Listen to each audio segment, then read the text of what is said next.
อันหนึ่งผลงานเพลงช้าๆก็แล้วกันครับ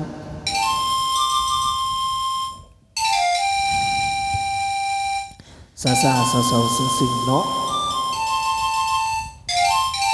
ขึ้นหอดพอขึ้นหอดแม่เสน่ห์เห็นแต่รูปถ่ายเก่าๆที่เจ้าทิ้งไว้ให้ลูกเบิ่งจนว่าไปไม่หลับกลับให้ตื่นฟื้นหนึ่งหนีบ่พ้นก็คือความตายเสน่ห์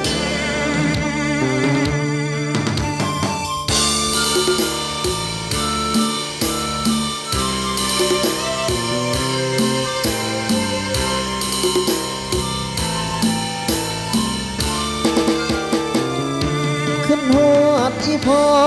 ขึ้นหอดอีแม่ตอนแกยังอยู่เลี้ยงลูกเต้าโดยความเอ็นดูทนอดสู้เฮ็ดนาเฮ็ดไห้ลำบากยากจนเบิ่งเท่าสองคนบ่เคยสบายเที่ยวหาลำจ้างเพิ่นไปแม่นเจ็บไข้บ่เคยได้เศร้าเหลียวเบิ่งลูกพ่อเหลียวเบิ่งลูกแม่ได้แต่ห้องไห้คือดังหาดลมโห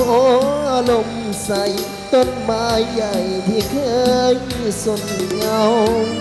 พ่อก็จากไปแม่ก็จากไปกลายเป็นขี้เถ้าเหลือเพียงลูกชายเก่าที่ลูกเอาเก็บไว้บูชาจำดองกับปูขึ้นเบิ่งดูแนวกินสองเท่าของแซ่บบ่ได้แต่ปากเจ้าลังเพื่อเขาเอาเกลือโหยทาอยากซื้อผ้าไหมให้พ่อแม่ใส่บ่มีปัญญาบัดลูกมีเงินเสียมา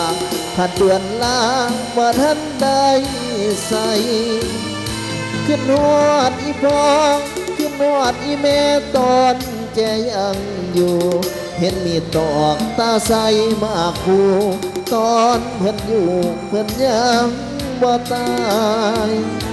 สลงผ้าแพงของพ่อของแม่เจ็บเอาติดกายเห็นแล้วนั่งห้องนั่งไห้อดบ่ได้ยามขึ้นหอดมา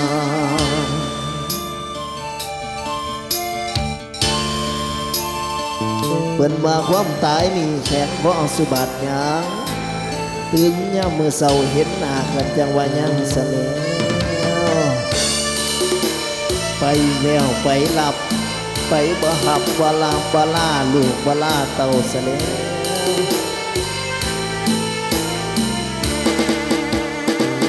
จำดวงกับปู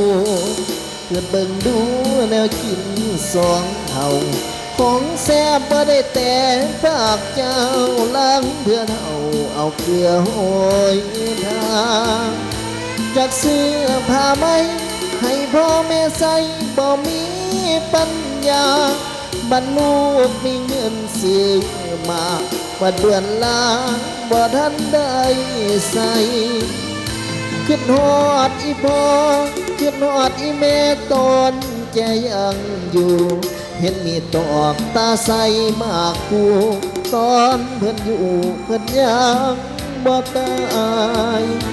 สลงผ้าแพงของพ่อของแม่เจ็บเอาติดกายเห็นแล้วนั่งห้องนั่งไห้อดบ่ได้ยามขึ้นอ่อนมา